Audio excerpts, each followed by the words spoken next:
नवदास रोचा ललित साहू मृत्यु मामला मुख्य साक्षी मोनू प्रसाद दुर्घटना मुख्य साक्षी तथा नवदास घरे डकैत टेकर मोनू प्रसाद को गुरुतर आहत होती बेलपाहाड़ थाना अंतर्गत बेलपाहाड़ म्युनिसिपालिटी निकट में पिकअप धक्का होइछे। मोनू स्वास्थ्यावस्था गुरुतर थिबारु तांको बुर्ला स्थानांतर करा जाइछे। प्रशांत महांती रोचंती पश्चिम ओडिशा मुख्य अधिक सूचना देबा पाई। प्रशांत सूचना कौन रोची?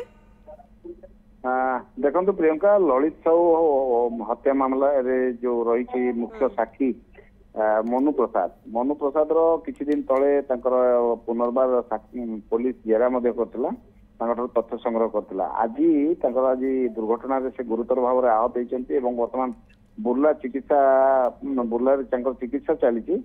सबुठ बड़ कथा रहा आज जो पाखापाखि दिन 12:30 गोटाए मध्य से जाऊले बाइक रे सहित गोटे पिकअप भैन पिटी होता जहाँफल से दुर्घटना स्थल में गुरुतर भाव में आहत होते जिला मुख्य चिकित्सालय को निपर सेठू आउ गुरुतर हबार बुर्ला स्थानांतर कर सबुठ बड़ गुरुत्वपूर्ण कथा हूँ जिते गोटे हत्या बा आत्महत्या बा गोटे सन्देहजनक मृत्यु मामला रे से मुख्य साक्षी रही साक्ष्य ग्रहण कर तथ्य रेकर्ड कर समय अवधि भितर गोटे दुर्घटना घटी निश्चित भाव।